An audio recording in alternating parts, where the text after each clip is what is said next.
Hello everyone. The topic that we are going to study today is metals, reactivity series, and all the associated concepts. So let's start with properties of metals. They are rather simple. We know that all metals are good conductors of electricity, right? I'm assuming that you already know what metallic bonding is. Okay. So if you don't, you can check my video on metallic bonding. So all metals are good conductors of electricity. Why? Because they have free electrons. So they often ask you in exams, they tell you the property and then they ask you that why metals have that property. For example, if metals are good conductors of electricity, uh, why are they good conductors of electricity? Because of mobile electrons or because of delocalized electrons. You need to have a good concept of metallic bonding to understand the properties of metal, especially in terms of conductivity, because of delocalized electrons. There you go. Another property of a metal is that they have high melting and boiling points. They have high melting points and therefore boiling points. And why is that? Because they have strong electrostatic forces of attraction. It is usually come as a 2 mark question. They give you a metal and then they say that they have that metal have high melting point. So why does that metal have high melting point? Then you would just tell them that they have strong electrostatic forces of attraction. Strong electrostatic forces of attraction, which are difficult to overcome. You will have to write which are difficult to overcome. That's where the second mark is. Which are difficult overcome. Okay. Now the third very important property is that metals are malleable and ductile. Malleable and ductile. What does malleable means? Malleable means that they can be hammered into sheets, which means that they can be bent, right? And what does ductile mean? That they can be stretched. Malleable means that they can be bent. Ductile means that they can be stretched. So why are they malleable and ductile? Because since we know, if I just draw the structure here, if I just draw the structure, mm, I'm making just few metal lines, right? And then you have delocalized electrons here.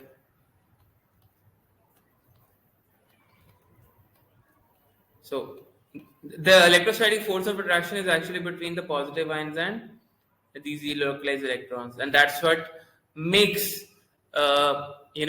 metals very hard to melt because they're very strong. Okay. Anyway, so why are they malleable and ductile? Because their layers slide over each other. What does this mean? Because their layers slide over each other. Basically, when you apply stress or when you apply force to metals, their layers slide over each other. So since they slide over each other, metal, retains its force of attraction, but it changes its shape. Like if you just imagine you're holding a scale of steel, right, and you're trying to bend it. So you just imagine while you're bending it, the layers are sliding over each other.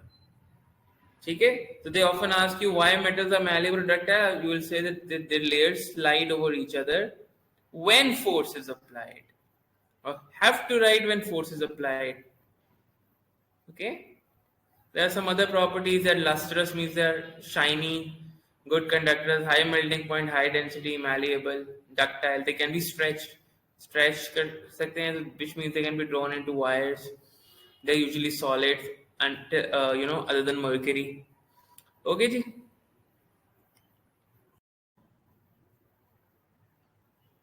Now let's talk about what alloys are. Alloys are pretty simple. Alloys are mixture of metals.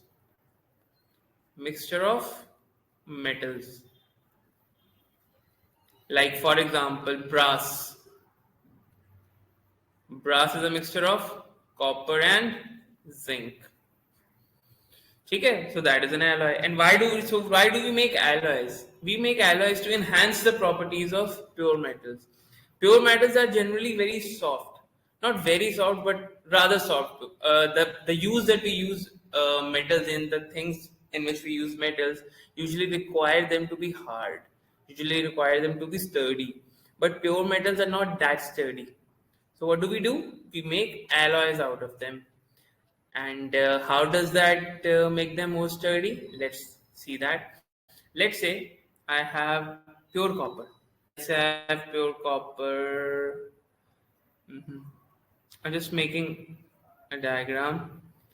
Obviously, it's a solid. Delocalized electrons are there. I'm not just representing them. Okay. Let's say this is pure copper, and this is the combination of copper and zinc, which means it's pure copper, and this is an alloy, which is brass. Now, if you apply force to this, their layers slide over each other.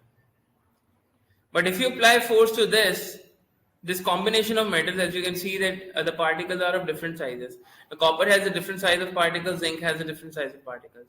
Now, because of these odd shape of particles, they are not going to slide as easily. Because these odd size particles are going to stop the motion, stop the sliding motion.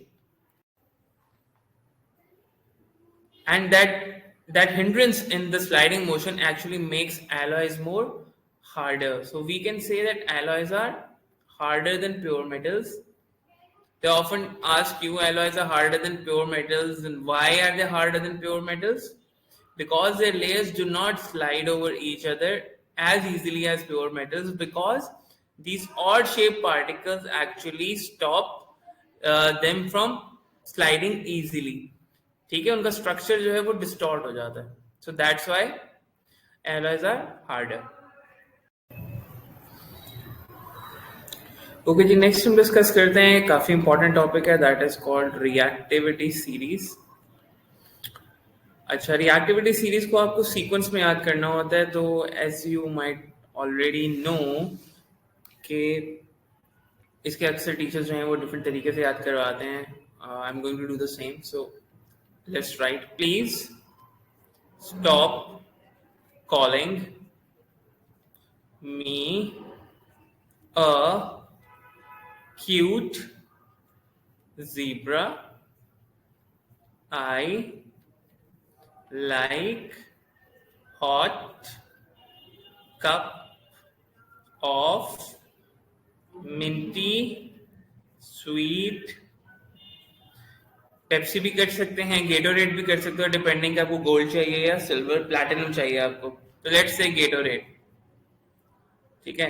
Now S P for potassium, P for potassium, S for sodium, Ca for calcium, M for magnesium, A for aluminium, C for carbon, and Z for zinc, and I for iron, and L for lead, and H for hydrogen, and cup for Cu, and M for mercury, which is Ag. Sweet is for Ag, and Gatorade is gold, which is Au. Now, reactivity series में आपको ये बताते हैं कि which metal is most reactive and which metal is least reactive, and you can say that reactivity decreases down the group. Reactivity decreases as you go down. यानी कि जो arrow मैंने आपको शो किया है, that shows the reactivity decreases from top to bottom, which means potassium is going to be most reactive. Okay, potassium is going to be most reactive, and gold is going to be least reactive. Au is going to be least reactive. ठीक है. Now just remember, जो metal दूसरे से ऊपर होगा या जो भी एलिमेंट एक दूसरे से ऊपर होगा, that is going to be more reactive than the element which is below it, right? And you should know one thing about metals, that more reactive the metal, more easily electrons does it give. For example, potassium gives away electrons much more easily as compared to sodium. और इसी तरह sodium can give away electrons more easily as compared to calcium. Calcium can give away electrons more easily than magnesium. इसमें दो ही non metals हैं, one is hydrogen and the other one is carbon. Because extraction of metals में हमें carbon को relate करना पड़ता है, और hydrogen relates with the reactions of metals with acids. So that's why we have incorporated in the reactivity series. ठीक है. एक चीज याद रखना हमेशा, क्योंकि इलेक्ट्रोलिसिस में हमने पढ़ा था कि जो नीचे होता है वो डिस्चार्ज हो जाता है. तो वहां पे भी मैंने एक्सप्लेन किया था कि जो मेटल जितना रिएक्टिव होता है वो उतनी आसानी से इलेक्ट्रॉन देता है और उतनी मुश्किल से इलेक्ट्रॉन एक्सेप्ट करता है। तो इलेक्ट्रोलिसिस जब आप करते हो तो ये मेटल्स अपने आयंस की फॉर्म में होते हैं। तो जो जितना रिएक्टिव मेटल का आयन होता है वो उतनी मुश्किल से इलेक्ट्रॉन गेन करता है। इस वजह से नीचे वाले जो होते हैं the element which is below in the reactivity series, actually the ion of that element goes to the cathode। ठीक है, क्योंकि जो नीचे वाले हैं वो लेस रिएक्टिव मेटल्स हैं, तो वो आसानी से इलेक्ट्रॉन्स गेन करते हैं। एनीवे दैट इज, ये इसकी यूटिलिटी है इलेक्ट्रोलिसिस में। जहां तक इसके मेटल्स का सवाल है, you just need to know that reactivity decreases as you go down the reactivity series, which means that potassium is most reactive and gold is going to be least reactive। ये उसी का graphical version है। You will see some alterations from one reactivity series to another, especially down the group। जो down the group कह रहा हूँ, जो letter half है रिएक्टिविटी सीरीज का, उसमें आप कुछ एलिमेंट स्किप भी देखोगे, जिस तरह से कार्बन है, इसमें लेड नहीं है फॉर एग्जांपल, लेड होना चाहिए बट लेड नहीं है। कॉपर है, सिल्वर है, गोल्ड है, प्लैटिनम नहीं है, प्लैटिनम मैंने उसमें भी लिखा था, it can be gold, it can be platinum. तो बेसिकली जो नीचे वाले हैं रिएक्टिविटी सीरीज में, उनका इतना ज्यादा यूजेज है नहीं। कॉपर तक जो है, कॉपर और सिल्वर तक जो है वो काफी ज्यादा यूजेज होता है रिएक्टिविटी सीरीज में एलिमेंट्स का। उससे नीचे वाले इतने ज्यादा डिस्कस नहीं करते हैं हम लोग। तो इस वजह से आपको कुछ डिफरेंट एलिमेंट्स मिलेंगे डिफरेंट रिएक्टिविटी सीरीज में। ठीक है, लेट्स मूव ऑन। ओके जी, अब आगे चलते हैं डिस्प्लेसमेंट रिएक्शंस। ये हमने हेलोजेंस में भी पढ़े थे और बेसिक कॉन्सेप्ट ये था कि जो more reactive element was displacing the less reactive element, and similar is the case here। It's just that the elements are metals, so more reactive metal displaces the less reactive metal।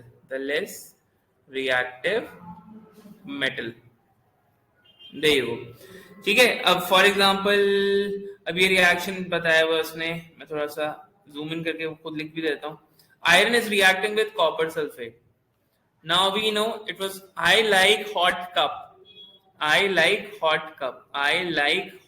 Cup. तो cup से copper था और I से iron था, तो iron is above copper in the reactivity series, this is going to displace copper.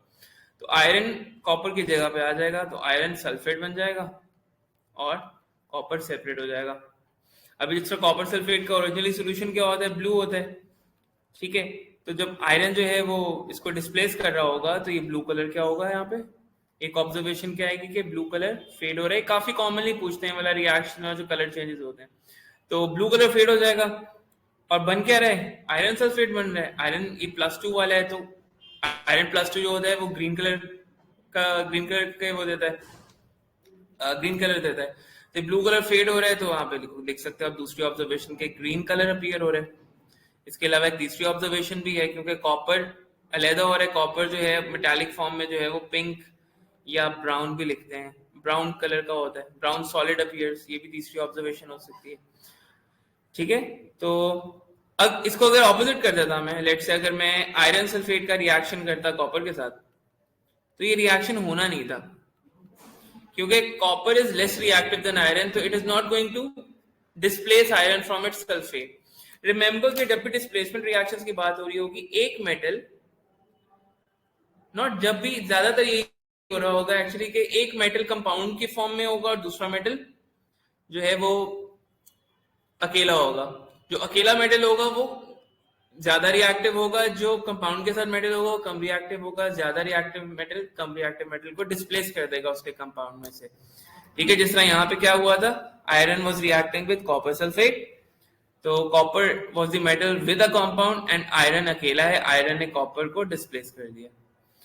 ठीक है, ये डिस्प्लेसमेंट रिएक्शंस हैं। हमने डबल डिस्प्लेसमेंट रिएक्शंस भी होते हैं, वो हम लोग सॉल्ट्स में पढ़ते हैं, जिसमें जो है वो एक कंपाउंड का कैटायन दूसरे कंपाउंड के आयन के साथ लग जाता है। एनीवे, बट वो इस चैप्टर के स्कोप में नहीं है, तो लेट्स मूव ऑन।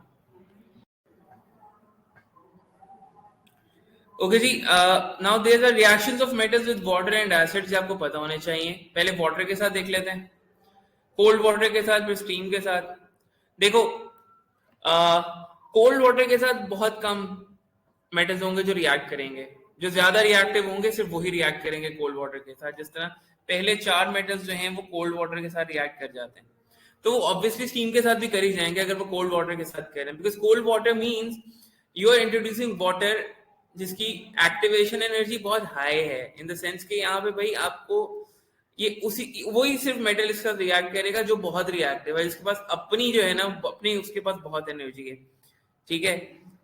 तो ये सिर्फ पहले 4 मेटल्स हैं जो कोल्ड वाटर के साथ रिएक्ट करेंगे, ओके।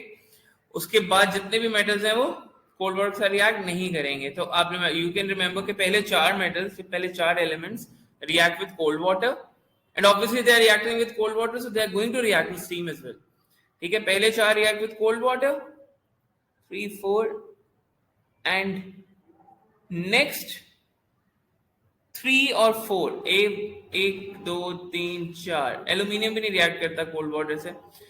अगले जो 4 हैं दे रिएक्ट विद स्टीम, पहले 4 are reacting with cold water, अगले 4 इज रिएक्टिंग विद स्टीम, ठीक है। और उसके आगे वाले जो हैं उनका कोई रिएक्शन नहीं है, ना वाटर के साथ, ना कोल्ड वाटर के साथ, ना स्टीम के साथ।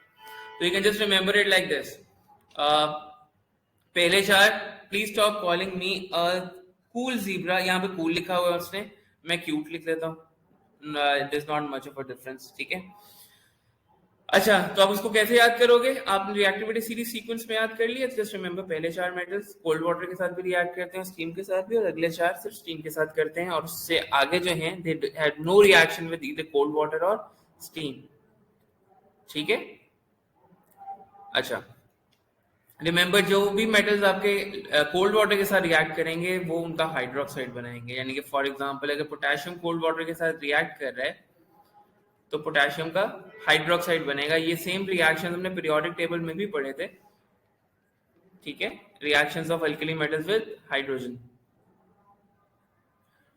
और reactions of alkali metals with water, sorry, वो जो पानी में हम डिसॉल्व कर रहे थे, और यू नो ये काफी वायलेंट होते हैं रिएक्शंस।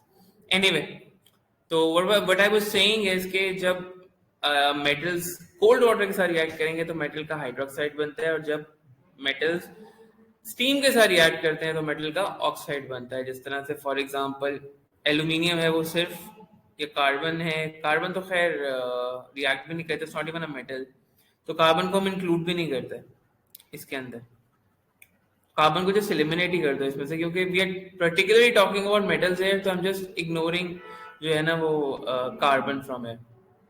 जस्ट रिमेंबर कि पहले 4 metals are reacting with cold water, अगले 3 are reacting with only steam, ठीक है। लेट्स से जिंक का रिएक्शन करेंगे अगर हम स्टीम के साथ, अब वाटर जो है वो स्टीम की फॉर्म में, गैसियस फॉर्म में, तो जिंक का ऑक्साइड बन जाएगा और साथ में क्या निकलेगी? हाइड्रोजन। तो जब भी मेटल्स कोल्ड वाटर के साथ रिएक्ट करेंगे तो मेटल का हाइड्रोक्साइड बनेगा, और जब भी मेटल्स आपके स्टीम के साथ रिएक्ट करेंगे तो उनका ऑक्साइड बनेगा और साथ में हाइड्रोजन रिलीज होगी। ऑक्सीजन नहीं है यहाँ पे, ओके, ये सिर्फ मेटल मैंने इंट्रोड्यूस करवाया था। अच्छा, इसको आगे लेके चलें तो इनके एसिड के साथ भी रिएक्शंस हैं। एसिड के साथ ना काफी सिंपल है, देखो जब भी कोई मेटल एसिड के साथ रिएक्ट करता है, लेट्स से मैं मैग्नीशियम को एसिड के साथ रिएक्ट करवाता हूँ, तो होता क्या है? सॉल्ट बनता है, राइट। तो सॉल्ट कैसे बनता है? जब हाइड्रोजन की जगह पे मेटल आ जाता है।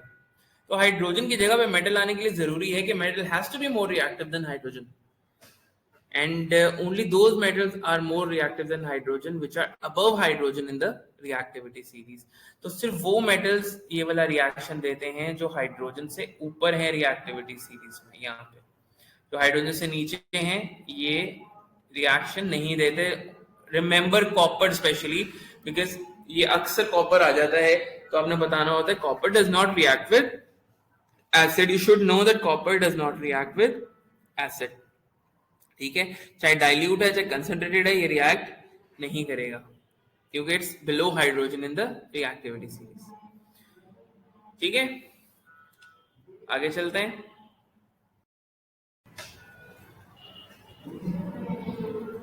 Okay, so we have some past paper questions now. If I tend to miss any concept, I do not get bothered because past papers के अंदर कोई ना कोई concept निकल के आ जाता है, कोई मिस हुआ होता है तो ठीक है। Do let me know अगर concept मिस हो जाए, because I just बैठता हूँ and then I start making a video मेरे पास ऑब्जेक्टिव्स भी नहीं होते सामने, बट मोस्टली कवर्ड ही होता है सारा कॉन्सेप्ट। लेकिन इफ देयर इज समथिंग जो आपका कॉन्सेप्ट वीक लग रहा है आपको, या आपको लग रहा है कि मैंने कवर नहीं किया, तो you can always send me a message on YouTube और even you can WhatsApp me. But most of the concepts जो हैं वो कवर हो जाते हैं थोड़े से टाइम में, that's why I do not take a lot of time. And since you are going to do past papers now, तो उसमें अगर कोई कॉन्सेप्ट मिस भी हुआ हो तो usually it comes in the questions, so वो वहां पे कवर हो जाता है। एनीवे, तो the diagram shows the structure of brass which has copper and zinc. Why is brass harder than pure copper? We know why is brass harder than pure copper, because zinc atoms prevent layers of copper atoms from sliding over each other easily. That's correct. Zinc atoms prevent the sea of electrons from moving freely. No, sea of electrons are just moving around like they usually do. The zinc atoms have more electrons than copper atoms, so this is not the reason why they are hard. ठीक है, तो answer is B. Which two statements about alloys are correct? Alloys are made by mixing two metals. It can be made by mixing two or more. It's partially correct, we can say. Alloys do not conduct electricity. This is wrong. Alloys do conduct electricity because they are made up of metals, and metals conduct electricity. Atoms in an alloy must all be of the same size. No, they do not. In an alloy, there is metallic bonding. That is true. So if there is 4 only, then we can choose 4 as the answer, and that is not. If there is 1 and 4, so we'll have to choose B. ठीक है, आगे चलते हैं. Alloys are usually harder than the metals from which they are made. What difference between metals explain the greater hardness of alloys? Malleability is connected with the hardness of alloys. Greater the malleability, lesser will be the hardness. And lower the malleability, greater will be the hardness. Okay, which two elements are metals? So metals have either 1 electron in their outermost shell, or 2 electron in their outermost shell, or 3 max. So let's check those. It has 1 electron in its outermost shell. Element 2 has 5 electrons. Element 3 has 2 electrons in its outermost shell, and element 4 has 2, 4, 5 electrons. So the answer would be 1 and 3. Fifth question है, which method can react rapidly with steam but reacts only very slowly with cold water? पहले देखो, अगर तो cold water के साथ react कर रहे हैं ना, तो वो पहले 4 मेटल्स थे. Please stop calling me. Potassium, sodium, calcium and magnesium, ये 4 मेटल्स थे जो कोल्ड वाटर के साथ रिएक्ट करते हैं. ठीक है, अब इसमें से कौन सा है? वी हैव कैल्शियम, और कौन है हमारे पास? कॉपर, आयरन, पोटेशियम नहीं है ना इनमें से और कोई. वी हैव कैल्शियम, तो we can choose calcium because that is the only one among all these which react with cold water. Which metal can react with water at RTP? RTP होता है room temperature and pressure, so that is going to be calcium again. RTP मतलब cold water की बात हो रही है. Which metal oxide will be reduced by heating with iron? Only that metal oxide can be reduced by heating with iron which is less reactive than iron. So I like hot cup. I like hot cup. Copper, hydrogen, और ये है lead. तो iron जो है वो lead के oxide को आराम से रिड्यूस कर देगा. तो लेड ऑक्साइड है हमारे पास, बिल्कुल है हमारे पास. बाकी सारे जो है वो ज्यादा रिएक्टिव हैं आयरन से. रिड्यूस भी देखो उसी बेसिस पे होता है. आयरन एक एलिमेंट दूसरे को रिड्यूस सिर्फ तभी करेगा अगर वो एलिमेंट जो रिड्यूस कर रहा है वो ज्यादा रिएक्टिव है उस एलिमेंट से जो कि रिड्यूस इसको करना है. ठीक है. A metal M forms a chloride which dissolves in cold water, okay, and has an oxide which dissolves in both strong acids and bases. तो strong acids and strong alkalis में जिसका oxide dissolve हो जाता है वो amphoteric होगा. Amphoteric हमने 3 पढ़े. We know aluminium oxide is amphoteric, we know that zinc oxide is amphoteric, and we know that lead oxide is amphoteric. इनमें से कौन कौन सा है हमारे पास? हमारे पास इसमें से लेड भी है हमारे पास और जिंक भी है. आयरन और सोडियम तो उधर ही खत्म हो गए. अब उसने कहा है metal M forms a chloride which dissolves in cold water. तो जो लेड का क्लोराइड है तो वो तो इनसॉल्युबल होता है पानी में. लेड का जो क्लोराइड है that is insoluble in water. So remember, if you go to preparation of salts, so all chlorides are soluble except for small, medium and large. L for lead chloride. Lead chloride is insoluble, तो आपका answer क्या होगा? Zinc. आगे वो कह रहे हैं an element is burned in an excess of oxygen, ठीक है, कंबस्टन हुई है, which statement about the oxide formed is always correct?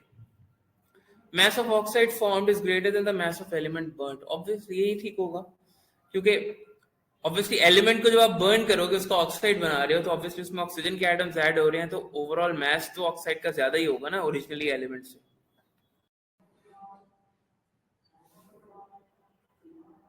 Okay जी, the diagram shows how an underwater iron pipe can be protected from rusting.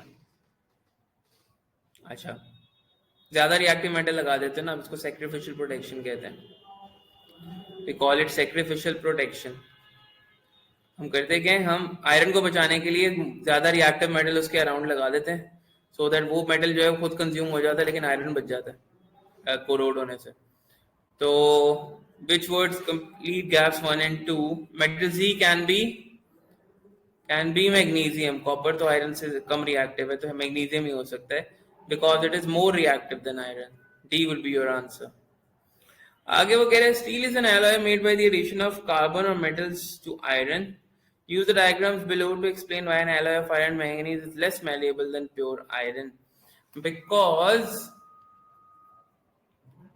हम लिख सकते हैं कि alloy of iron and manganese have a distorted structure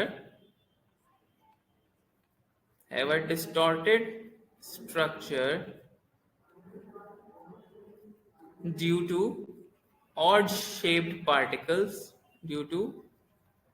shaped particles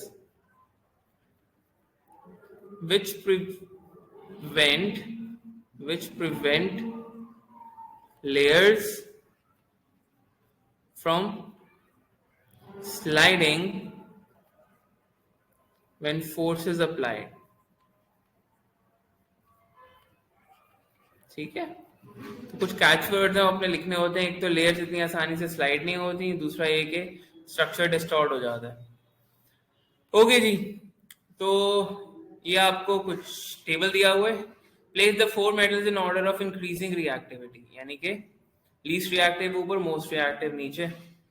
तो copper का copper sulphate के साथ तो रिएक्शन नहीं हो सकता, कॉपर का जब आयरन सल्फेट के साथ रिएक्शन हुआ है तो हुआ ही नहीं है, इसका मतलब है copper is less reactive than iron, इसी वजह से कॉपर ने आयरन को डिस्प्लेस नहीं किया ना, ठीक है। कॉपर का मैग्नीशियम सल्फेट के साथ भी कोई रिएक्शन नहीं हुआ, कॉपर का निकल सल्फेट के साथ भी कोई रिएक्शन नहीं है, इसका मतलब है copper is less reactive than magnesium and less reactive than nickel sulphate, so copper is going to be least reactive. तो जब हमें पता चल गया है कि लीस्ट रिएक्टिव वैसे फाइंड आउट हो रहा है कि उसका किसी के साथ भी रिएक्शन नहीं हो रहा, तो मोस्ट रिएक्टिव जो होगा उसका सबके साथ हो रहा होगा। मैग्नीशियम देखो, reaction which means it is more reactive than copper, iron and nickel, तो magnesium is going to be more reactive. Now you are left with what? You are left with iron and nickel. इनका आपस में देख लो, iron निकल को displace कर रहा है, बिल्कुल कर रहा है, रिएक्शन हो रहा है, इसका मतलब है iron is more reactive than nickel, iron is more reactive, nickel is less reactive than iron. Iron powder is added to copper sulphate, ठीक है, ये एग्जैक्टली वही है जो मैंने अभी पीछे करवाया भी था। तो ऑब्जर्व क्या करोगे आप, ब्लू कलर फेड हो जाएगा, ग्रीन कलर का सॉल्यूशन बन जाएगा, कॉपर डिस्प्लेस होगा तो पिंक या brown solid of copper will appear, ठीक है। आगे चलें तो कह रहे हैं aluminium foil is added to copper chloride, a displacement reaction takes place, the temperature of the reaction mixture increases. Name the type of reaction in which temperature of the reaction mixture increases. Exothermic, exothermic reactions में reaction mixture का temperature बढ़ जाता है। Construct the ionic equation for the displacement reaction. अच्छा, पहले equation लिख लें फिर ही बनेगी ionic equation. So aluminium react with copper chloride, तो क्या बनेगा, एल्यूमिनियम डिस्प्लेस कर देगा कॉपर को, तो एल्यूमिनियम का क्लोराइड बनेगा विच इज AlCl3। एल्यूमिनियम पे +3 चार्ज होता है, क्लोरीन पे -1 होता है, क्रॉस मल्टीप्लाई होंगे, AlCl3 आ जाएगा एंड देन कॉपर। तो अब इसको बैलेंस कर लें, तो हमारे पास यहाँ पे 3 क्लोरीन है और यहाँ पे 2 क्लोरीन है, तो इसको हम 2 से मल्टीप्लाई करें, इसको हम 3 से मल्टीप्लाई करें, तो दोनों तरफ क्लोरीन 6 हो जाएंगी। कॉपर 3 हो गए, कॉपर 3 हो गए, एल्यूमिनियम 2 हो गए, एल्यूमिनियम 2 हो गए। हमें पता है कॉपर क्लोराइड जो है that is aqueous, because all chloride are soluble except for small medium large silver mercury and lead. उसमें ये नहीं आ रही, जिसका मतलब ये सॉल्युबल है। Same goes for aluminium chloride, ये भी एक्वस है। तो इनको इनके आयंस में ब्रेक करेंगे आप। 2 aluminium plus 3 copper ions plus 6 chloride ions forms 2 aluminium ions and 6 chloride ions और साथ में 3 कॉपर के आयंस। तो ये जो कॉमन आयंस हैं वो कैंसिल हो जाएंगे। कॉपर, बल्कि कॉपर, एक second sorry,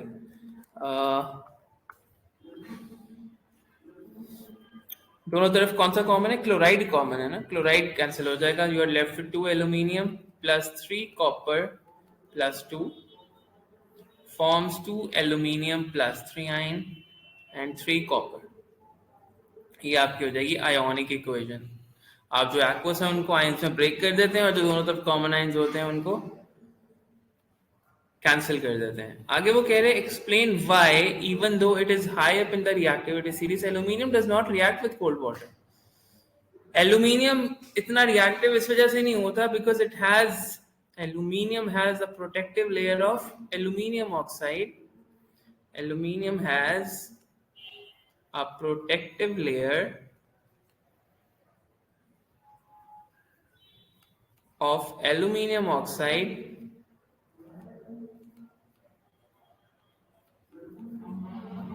aluminum has a protective layer of aluminum oxide which is impervious या which is impermeable for water। impermeable का मतलब है impermeable का मतलब है कि पानी उस पर एंटर ही नहीं कर सकता। which is impermeable to water। अच्छा, मैंने आपको रस्टिंग वगैरह नहीं करवाई, वो मैं आपको साथ साथ ही करवा देता हूँ। पहला क्वेश्चन आ गया, what are the essential conditions for corrosion of iron. Corrosion मतलब रस्टिंग। रस्टिंग के लिए 2 चीजें चाहिए होती हैं, you need water and you need oxygen for rusting. ठीक है, उसके बाद रस्टिंग के कुछ प्रिवेंशन मेथड्स हैं, जिस तरह के आप पेंट कर देते हो। आप बेसिकली आप करते ये हो कि आप आयरन को कवर कर देते हो किसी चीज के साथ। You just make sure that iron जो है वो कांटेक्ट में नहीं आए एयर से, तो वो कोरोड नहीं होगा। एक मेथड मैंने आपको कोरोजन से बचाने का ऑलरेडी बता दिया, जो एक एमसीक्यू में था, सैक्रिफिशियल प्रोटेक्शन। ये सेम वो आगे क्वेश्चन में भी पूछ रहे हैं कि ship hulls can be prevented from corroding by attaching pieces of magnesium to them. Explain why this prevents the hull from corroding. अब the thing is, sacrificial protection क्यों कहते हैं हम इसको? क्योंकि ज्यादा रिएक्टिव मेटल खुद को सेक्रीफाइस कर देता है और आयरन को बचा लेता है। तो वो कह रहे हैं explain why this prevents the hulls from corroding. तो आप यहाँ पे लिखो कि magnesium is more reactive, magnesium is more reactive. Just use the word sacrifice, okay? Magnesium is more reactive, so it sacrifices itself. More reactive than iron. That would have been better. More reactive than iron, so it sacrifices itself. It sacrifices itself and reacts to prevent iron from rusting. To prevent iron from rusting.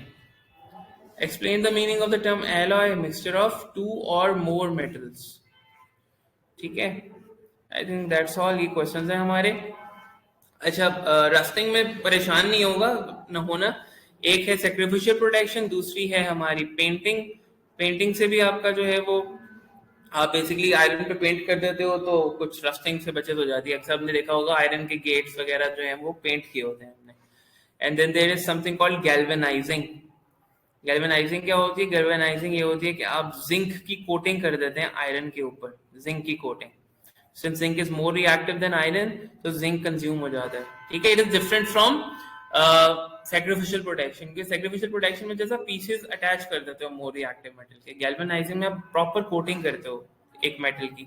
और कौन से metal की? Zinc की। Galvanizing is specifically used for zinc coating.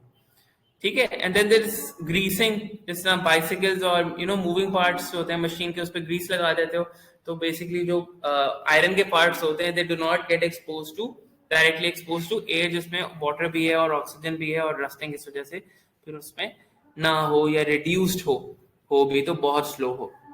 ठीक है, सबसे important है sacrificial protection और गैल्वेनाइजिंग।